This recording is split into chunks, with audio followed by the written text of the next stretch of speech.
Hello Emma, got another video for you.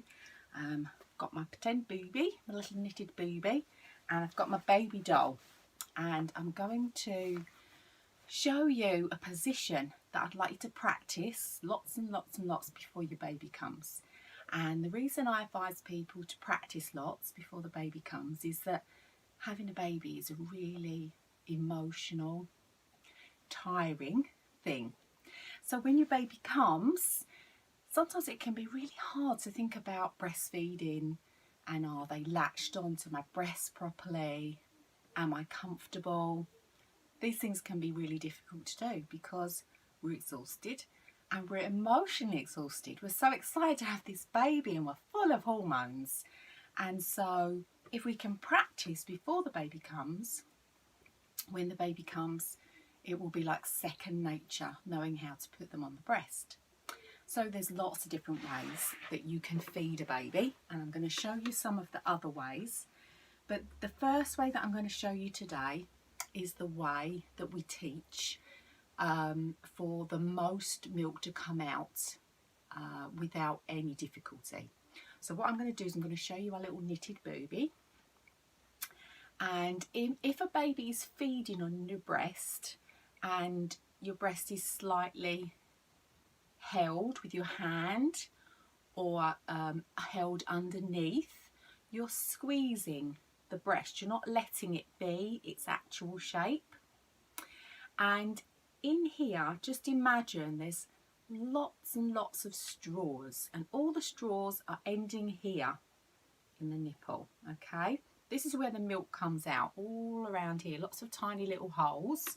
This is called the areolae, the piece of skin around the main, what we would class as the nipple, the pointy bit. And everybody has different shaped nipples and different size nipples. So the straws all come down to here. Now if we're sort of holding our breast, or if we're in a position where our breast is a bit squidged down, or if the baby is on wrong, then all of the milk cannot flow down all of the straws and out. And that is how sometimes women can get you know, a bit of swelling, things like mastitis, complications can come by not letting the breast hang freely and for the baby to feed well. And this position is the one that I suggest to everybody until they feel really comfortable with what they're doing. And this facilitates the milk to come out well without any of the straws in the breast being restricted.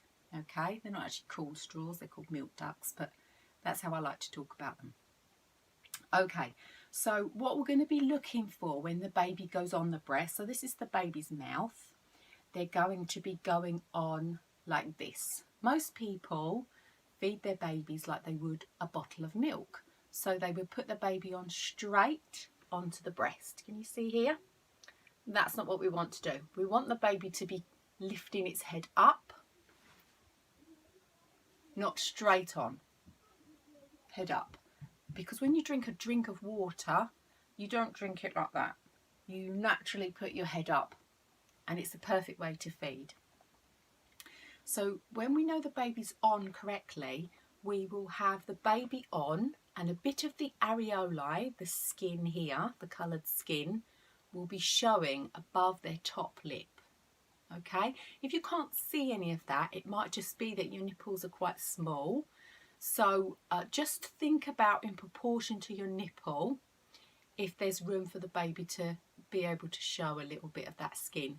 Most people have enough so that you can see a bit of the areolae, this colour here, above the mouth, the top lip. Okay, so I'll put that down for a minute. So we have our new little newborn baby, but actually there's something we should be doing before we even have the baby, okay? And that is sitting in a great position. So I'm going to teach you the sitting position, and we want to be in a comfortable position. If we want our legs to be 45-degree angle, so they're going to be straight like this in 45-degree angle, and our feet should actually be on the floor. So in some sofas we're way back here and our feet aren't touching the ground. Our feet need to be on the floor. And if we need to put pillows behind us to shove us forward a little bit, then that's what we want to do. Because our back needs to be nice and comfortable, and our legs needs to be comfortable and grounded on the floor. And the reason we do this is because babies can feed for quite a long time, and we want to be in a position that we can maintain for the whole time of the feed. Because when we move a lot, that is when we move the breast. Oh, and here's Eli. Come on, Eli, come in, darling. Oh, what do you want to tell me? Tell Emma, look, we're making a movie for Emma. Making a movie. So position, go on, what do you want to have a look at? Position is really, really important. So that's the mum ready, okay? And then we get the baby ready.